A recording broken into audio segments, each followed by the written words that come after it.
Hi everyone, it's Cammy here. Thank you so much for listening to this week's Heart and Hand. If you happen to listen to the shows on the Apple, Android, or Spotify platforms, could you please give Heart and Hand a follow on there? They may also ask you to write a wee review, and if you could write us a really good one, we would massively appreciate it. Thank you so much.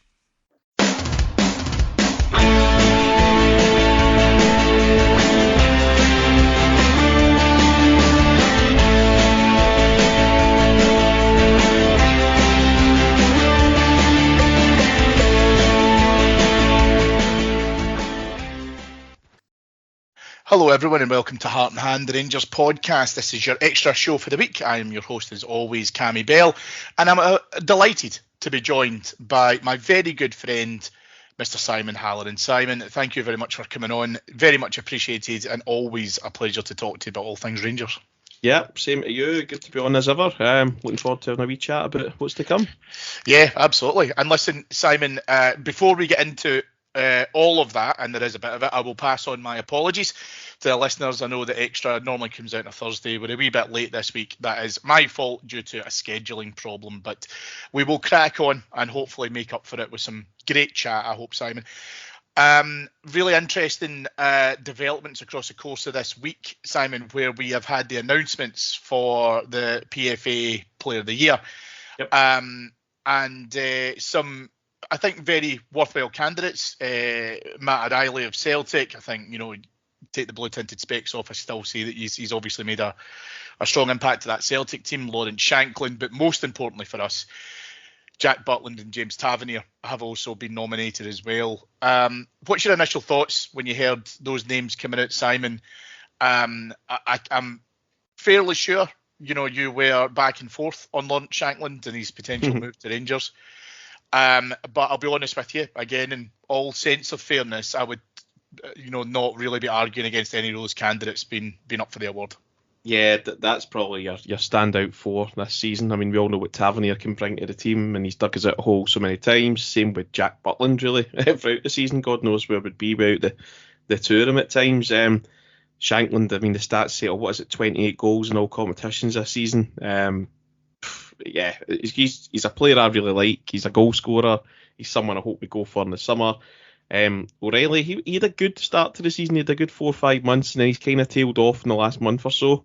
Last 2 months or so, really, since the link to, was it Atletico Madrid, and even admitted, I think, saying that his head had been turned a little. So, I mean, the first half of the season, he was definitely the standout, I'd say. But now, I'd probably say it's between Butland and Lawrence Shankland, to be honest with you. Yeah, I agree with that. I don't know if it speaks volumes of how well your team have done with a goalkeeper being a nominee, but I think most people will know if they've either listened to our free to air shows or alternatively on our Patreon. I've waxed lyrical about the fact that Jack Butland has made such a significant impression in terms of being able to come in and fill some huge gloves in terms of Alan McGregor, and we know that McGregor did go off the boil in his last season. I don't think it's been churlish to suggest otherwise, but I think for me, he's.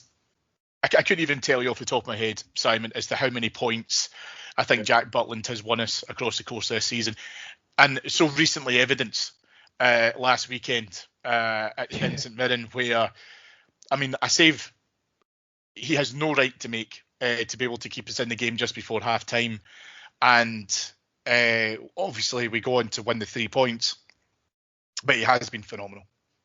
Yeah, he's one of those players where there was some doubts when he originally came in.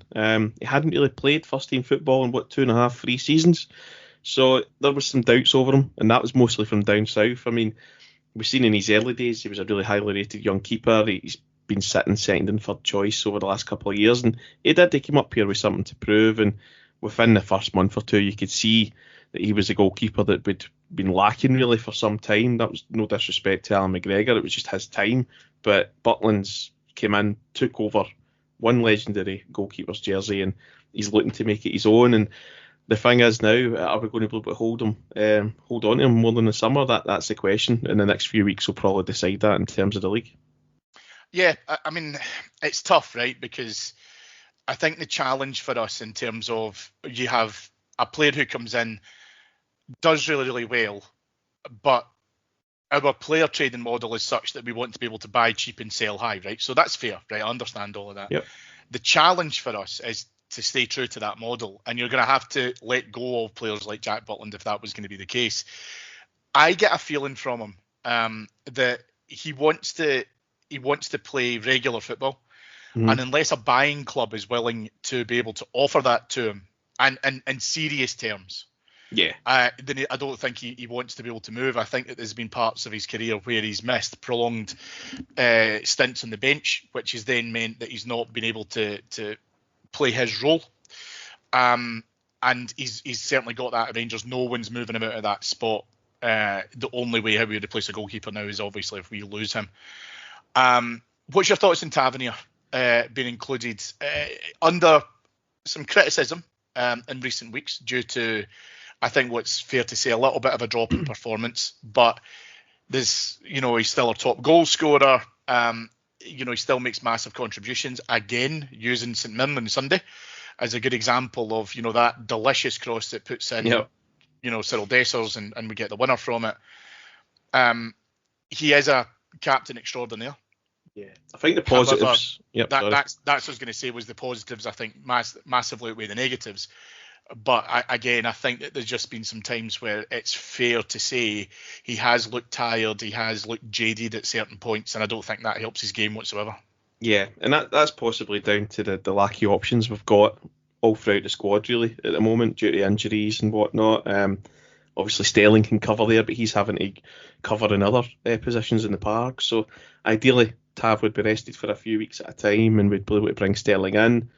But as such, as you said, the positives still outweigh the negatives. And the thing is with Tav, he never lets his head go down in that respect. I know some people have been on him over the last couple of weeks, and there has been some big errors early on in games that have nearly cost us, and that's something that the manager's got to drum into the players, not just Tavernier as well, that they've got to shake off, because I think we mentioned this the other day on one of the pods that how many times that will give away a chance within the first minute or 2 minutes, and it obviously resulted in a goal against Celtic, nearly resulted in a goal up at Ross County, and then obviously the St Mirren chance right away after 45 seconds. So it is, for me, the concentration's always been an issue really for Tavernier at times, but the goals and the assists far outweigh what's happening at the other end of the park for me.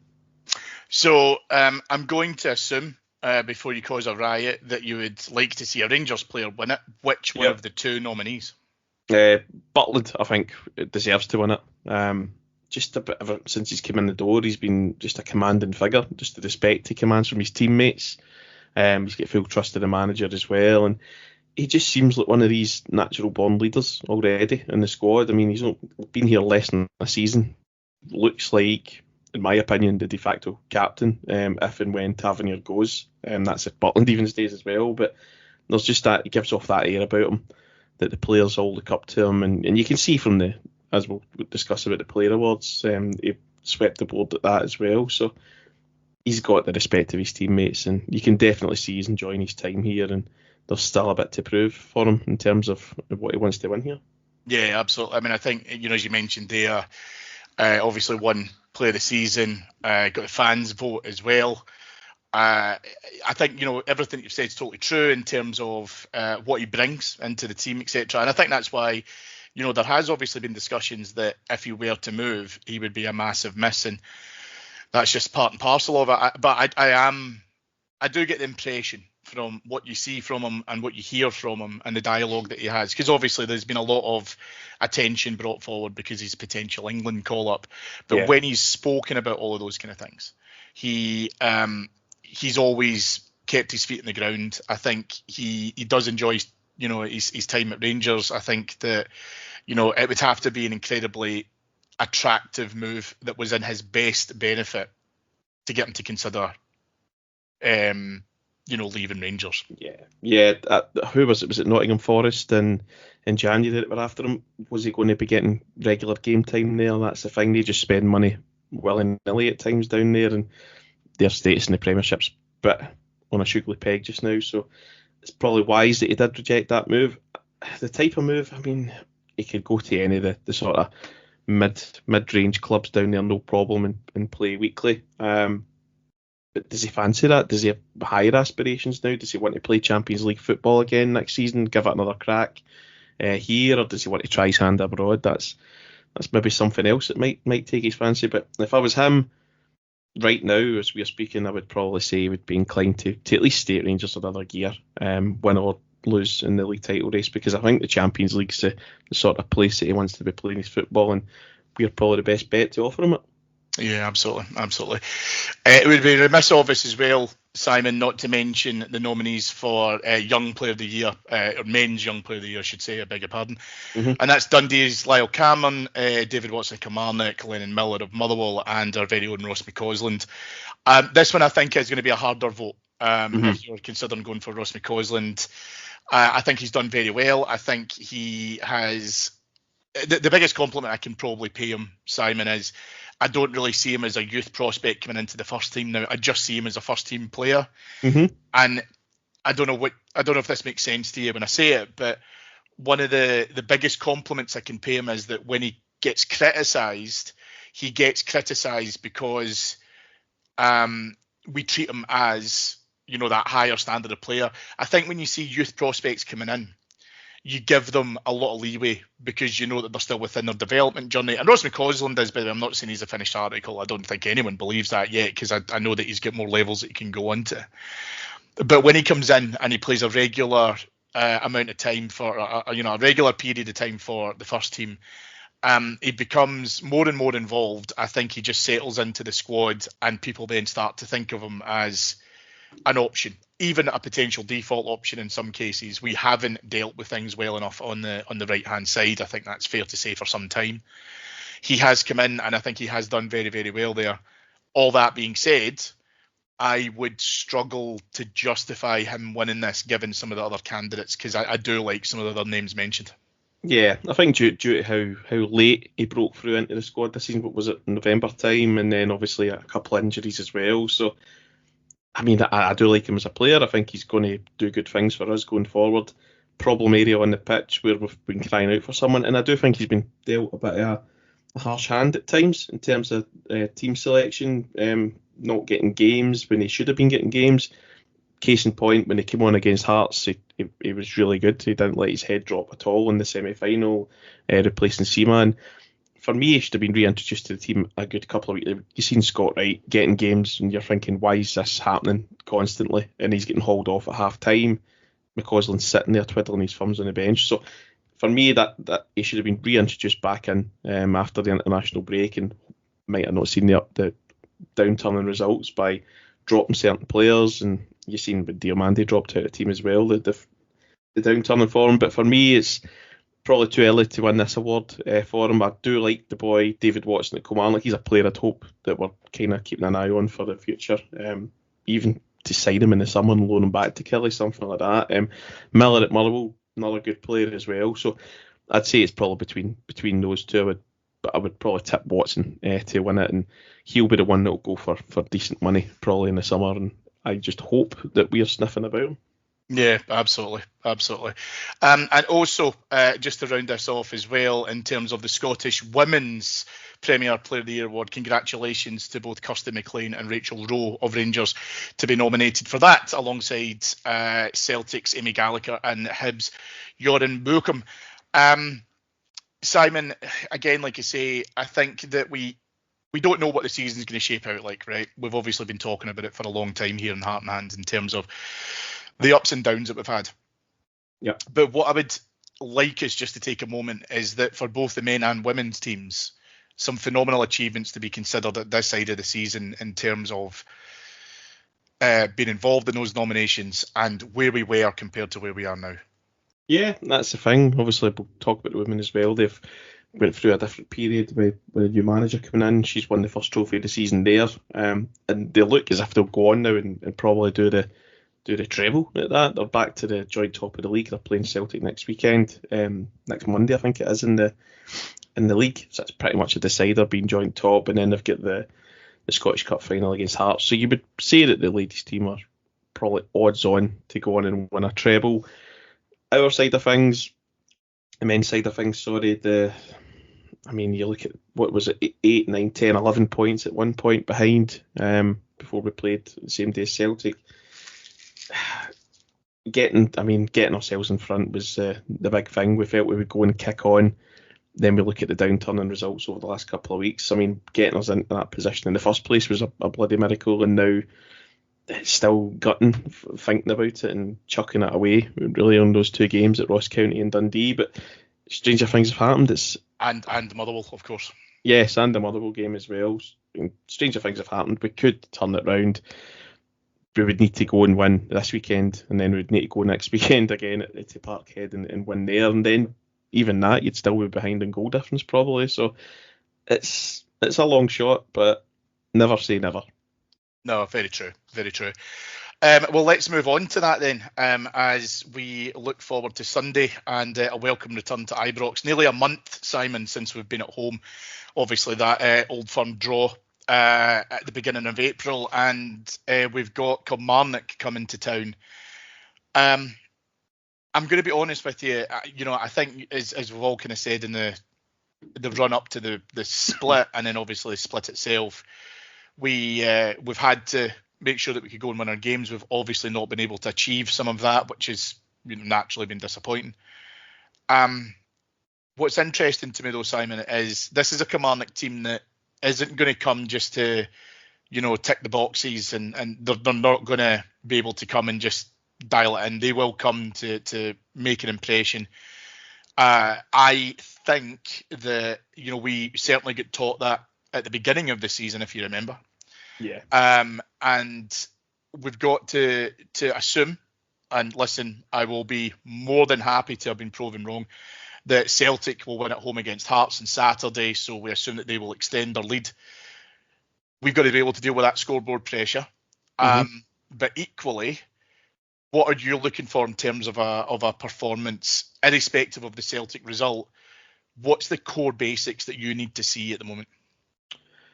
Well, I mean, to start with, I want to see hopefully the return of Yilmaz into the squad at least, with a view to playing him next weekend. But we know what kind of team lineup Derek McInnes will come with, and they're so hard working at times. We see all the games we've played against them this season, even the Ibrox games, we've struggled a little bit as well. And I don't know what it is about Kilmarnock. They just seem to be a wee bit of a bogey team just now, even though we've had the 2 wins already earlier on this year against them. But I just want to see a good performance. I'm not expecting us to go and rack up 3-4-0 wins to try and eat into the goal difference, and that's just not going to happen. Kilmarnock are a really disciplined side. They've got some good defenders, Lewis Mayo, Stuart Finlay, guys like that. So they're 2 players that are actually been really decent this season for them. I know Finlay's only on loan. Mayo's maybe one we could look to in the future as a potential squad option to bring back. Whether he'd be happy doing that, I'm not too sure. But yeah, I'm looking to see Dessers maintain the form that he's got. 3 goals in 2 games. If he can just keep that going over the next couple of games, you never know, we might get an upturn in results and be in with a chance of the league title. Defensively, I want to see us keep the same back 4 basically for unless Yilmaz is available. Tav obviously right back, Suter and Balogun in the central area. The midfield's the one that's a flip of the coin for me. Lundstrom, obviously, I think his head's gone now. He's rumoured to be going to Trabzonspor, so the form's completely fell off a cliff for him, and he's regressed back into that, going back into the back 3 sort of setup and just easy passes. And that's what the manager even said when he came in. First of all, he didn't want to see that type of stuff, and he can't be happy sitting watching that, because it's all Lundstrom's doing now. He's taking the short, easy passes because he knows that his form's away. Whenever he's hitting the longer balls, they're just either going to a player or going to an opposition player. So I would look to get him out the squad, out his team. Again, easier said than done. Who replaces him? Again, that's when hopefully Sterling can pick up and go into the central midfield area. But again, there's a lot of variables at play the day before as well. Obviously, you're talking about the Celtic and Hearts result. I do expect Celtic to win, but if Hearts pick something up, that's them guaranteed the 3rd place. They only need a point to guarantee 3rd place. So that would give Kilmarnock really nothing to play for on the Sunday. So you've got to look at those sort of things. Do they ever come into play under the McInnes team? I don't think so. I'd expect Hearts to have a go. as I said, not expecting them to do much, as they didn't do anything against us either a couple of weeks ago. Decent record against Celtic this season, but yeah, probably a bridge too far from then. If there's any slip up coming for them, it's either next weekend against ourselves or Kilmarnock away. But just for us, just got to keep chugging along and hoping that we can get another victory. Yeah, I mean, I think it's interesting when you talk about, because there's obviously some good stuff to be able to try and break down there. Let's go from the back all the way through to the front. Yep. Not looking to be able to try and make any changes then in terms of bringing Connor Goldson back in, because I think that he is looking at this game with obviously one eye on going to Parkhead next week. Mm-hmm. And if Liam Balogun starts on Sunday, which I do believe he will, then I think he has to play him at Parkhead. Now, I think it's too much of a risky game to bring Connor Goldson back in. Now, I know people will say, well, he's played in plenty of Old Firm, derbies, but he's never been dropped. And let's face it, he's under pressure. Yeah. You can dance around this as much as you want. He's been dropped. I think everyone can agree on that now. And that's a hell of a game to be able to try and bring him back for. I don't know if we do that. I agree with you, by the way. I would keep Balogun for Sunday. I would keep Balogun for next week. Yilmaz, we will have to try and see. But as you've just rightly said, for the same reason, I would love if Ridvan Yilmaz would be able to play against them at Parkhead. He's had a long layoff, though. This is the only issue. How long, if he was able to play, could he play on Sunday? Could he play on, the following week? Where I just think that game's come a little bit too quickly for him. Yeah, this weekend I definitely think it's probably came too early. Whether we can get half an hour out of him on Sunday, I'm not too sure. Obviously, we could talk of Ryan Jack as well, but I don't even know the last time he kicked a ball, to be honest with you. I don't think whilst the league is in play, Ryan Jack's going to be involved. And again, I'm not saying that to sound disrespectful, but we are where we are with him, right? I think that everyone knows the situation now with Ryan Jack. He won't be a Rangers player next season. I think that's fairly safe to say. I don't think even if he was to play on Sunday, if he was to play in the Old Firm game, I think he would look to be able to try and have an eye and get involved in the Euro squad. And I still don't even think that's going to happen if he were to play all those games. So I think that, that ship is very much sailed for him. Interesting, though, when you talk about John Lundstram in terms of you think that his head's gone. I do agree that his performances have dipped. What I'd like to have seen a little bit more of, and I think we saw patches of it in St Mirren, because we didn't start well in Paisley. We have that early scare, and then we get our noses in front, and then after that it just looked a little bit more. There was an injection of confidence, right? That's fair to say. And then you saw about that Lundstram play come out, looked a lot better. And I'm wondering, Simon, as to whether or not with Mohamed Diamande playing alongside him, you mentioned earlier on he doesn't want to take risks, and I agree with that totally, by the way. I think at times he's very comfortable playing it safe. Yeah. And I think that when he has Diamande there, who does want the ball when there's players around him, he does want to be able to take it in close quarters. I think that takes a little bit of the pressure off John Lundstram as well. Now, I can't advocate players get across to Turkey. I really can't. I just think it's bizarre in terms of what they do across there. But if he is going to end up, signing with a new club, I will be honest, I do still believe that there's a part of John Lundstram who will want to try and give everything that he can until he finishes being a Rangers player. I think the challenge with that, however, is that he's not been playing well enough, and I don't think he has enough games now to be able to recover that form to finish that in a real high. He's going to play in the Scottish Cup final. I've got zero doubt about that. So I still think he's going to be featured. And I think the manager is likely just going to say, just see out your time in a high. You've had some great memories here. You've had some great success, but just see it out as best you possibly can. And he's going to have to be able to try and get whatever he can out the footballing time we have left with him. Yeah, I mean, we look back to one of his best performances was the Hampden semi a couple of years ago. Obviously they're running Europe as well, but he's got to find something over these next couple of weeks just to prove that his head's not went. I do like Diamande in midfield. I've got to say that's the one.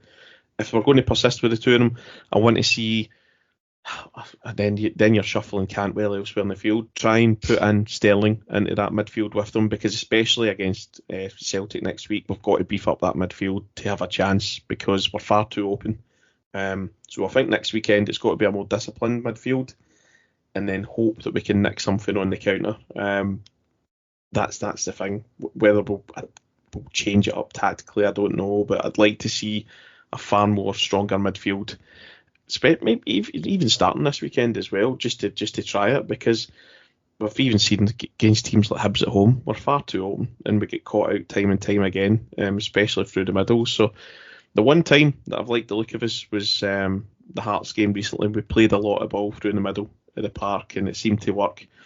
Obviously, with a lack of wingers now as well, we might be forced to change it up that way. Cantwell stepped up a little bit as well. We're playing a lot of balls through him, so could that be a tactic we use against Celtic? I'm not too sure, but it's one I'd like to see us try. Starting this weekend, if we can get the midfield sorted out, then we've got a wee chance getting into the next couple of games. Yeah, I think that the big problem here is what we do on the left-hand side, because when you look at, Fabio Silva for me now Can't play. Yeah, he's just now at a stage where he can't do it, and it's incredibly frustrating because that guy does have talent, but with one eye on Parkhead, I just don't think we can. No. Genuinely, I just don't think we can trust him in terms of what he has to be able to try and do, and I cannot see him being able to try and do what he is capable of doing within that atmosphere. I think he's going to end up crumbling. And if that's going to be the case, then I think he's going to have to be able to try and include Dijon Sterling in that particular area of the park, just for lack of options, if nothing else. Yeah, I do think though that the lack of pace is a killer, especially going to Parkhead. That's the one that will kill us if we don't get somebody like, say, even Matondo back, because I would probably play him out in the wide left area purely because we can get the ball over the top and he can go and run in behind. Him and Dessers could cause some issues that way. That's probably how I'd go for it. It's not ideal on paper, either player, to be honest with you, but it's all we've got. And if Matondo's fit, I would probably play him. I would put Sterling into the midfield for that one. Well, I'm glad you brought up Cyriel Dessers, because match winner again on Sunday. We obviously had the Rangers Player of the Year awards last Sunday after the St Mirren game, and James Tavernier presented with the Sam English top goal scorer bowl. But it could be slightly premature, and by God, I hope it is, because there could be a chance, a very thin chance, right? So I don't want to pretend as if I'm completely rewriting things, but there could be a chance that could end up going to Cyriel Dessers if he continues on this run of form. Yep. And if we are looking to be able to finish with the league and the Scottish Cup, we are going to have to use Cyriel Dessers now, because I just don't think we are going to get anything else out of Kemar Roof. Fabio Silva has already been mentioned, that we don't have him as an option either. So it's really now at this stage, Dessers or bust. Yeah. And it's bizarre, right? Because, we're in this situation just through a whole load of incredible circumstances. But Cyriel Dessers, could play a very, very important part in terms of what we're doing at the moment. And do you know what? Some of his proponents would say he already has played a very important role. Yeah, he has. That's the thing. You look at the goals, 20-odd goals this season now. But then you look on the flip side, when there was clear-cut, easy chances up at Ross County, then he blazes it over the bar, and you're thinking how many other times is that this season he's done it. So on the whole, he's put the ball in the net, but there's been some real glaring issues with his finishing. He's admitted it himself that he's not the polished article in terms of goal scoring, but yeah, for me it's 50-50 on him. I do like some of the way he plays the game, and he's in the right place at the right time, but he's very instinctive, and that's something that you can't really teach in terms of strikers. He's one of these ones when he's got time, kind of like Miller before him, when they've got time to think about what they're going to do, it ends up in Rosette or whatever 9 times out of 10. But we just need to hope he finds something over these next couple of weeks. There's a bit of belief in him. all he can do is just keep on doing what he's doing, get into those positions, and hope that the ball drops his way. That's the thing. Would I be surprised if he ends up scoring another couple of goals this season and helping us to another trophy or two? No, I wouldn't, because he never lets his head drop, and he's that type of infectious player that the fans do get behind. Even though at times this season we've been a little bit frustrated by him, but there's definitely something there, and he's a player I'd probably keep around getting into next season as well, because if you've got a goal scorer like that, he can chip in every now and again. Yeah, and listen, I think you're being kind in terms of saying, the fans have been a bit frustrated. I think that frustration has boiled over a lot of times, and I'm not going to be a hypocrite. I have criticised them, but again, I've wanted to be fair in that and be able to try and praise him, absolutely when he deserves it. And I'm going to do that right now, actually, because one of the things you picked up on there as well, Simon, an absolutely brilliant point about Cyriel Dessers is he doesn't let his head go down, and I think you do have to give him a lot of credit from getting booed when he's getting taken off the park to basically becoming our almost our single source of goals at the moment. And he doesn't stop. And again, it's credit to the management team and obviously the coaching and fitness teams, but he looks far fitter now than he does. Mm-hmm. And again, you can never criticise his work rate. He will continue to move and cause problems and create opportunities. I thought his positioning for both goals in Paisley was fantastic. And I think I mentioned to you boys before, actually, when we were talking about it, you swap him out with Kamar Roof. I think everybody says that's a natural, predatory, instinctive striker who's in the right place at the right time. Well, you're going to have to give the same credit to Cyriel Dessers, because if he's not where he is, then I genuinely don't think we take the 3 points coming back up the road. So I think it's going to be very interesting to see what happens with the manager's lineup again, because I think that there is definitely going to be one eye on Parkhead, because he's going to have to be able to try and take a team there that's going to have to try and do everything it possibly can to recover top spot and been able to ideally bring us league title number 56. Simon, that will do us for this week. A really great chat. Thank you so much for being able to come on. I think some great stuff that we've covered there as well. And if we're both saying that we're thinking that Celtic will beat Hearts, then I sincerely hope that we are very, very wrong by Saturday afternoon. Yeah, I hope so too. That's the thing. I'm predicting wins for us and them this weekend, and then we'll see how we get on the following weekend. Yeah. If Lawrence Shankland was to score the winner against Celtic, then I will absolutely jump onto the Lawrence Shankland hype train. Sign him there. So yeah, absolutely. Folks, just a little bit of housekeeping as well. If you've enjoyed listening to Simon and I, and Simon does an excellent show on our Patreon network called the Rangers Round Table. It comes to you every Monday morning, and it really talks about all things Rangers, all of the kind of footballing stories across the weekend as well, and the kind of wider sphere of the Rangers world. An excellent show. Simon, what's Monday's topic coming up?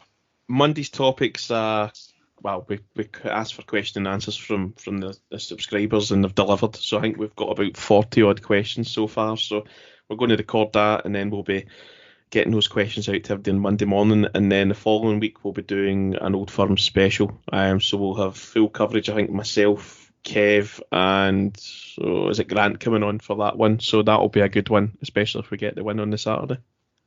Absolutely. And as I say, a whole host of other great shows. And it's actually, and I want to give him a little shout out as well to our very own Martin Ramsey, who was involved in an excellent production, which if you've been able to watch it on RTV, if you haven't yet, go and watch it. It's fantastic. And that's One Night in May, talking about obviously winning the title at Parkhead in 1999.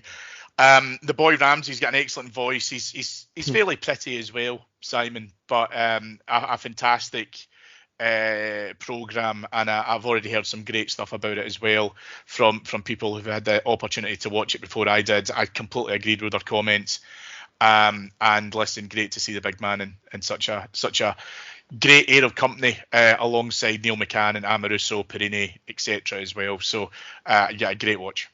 Yeah, it always is. I watched it over lunchtime today, actually. It was that one thing I picked up for Neil McCann was he was talking about getting into the game. There was never any talk about them dropping points, drawing the game. It was just about, we're going to win, what we're going to win by. So the current squad would do well to watch that 1 hour documentary and see what it's like to go to Parkhead and give them a right good scudding. Yeah, absolutely.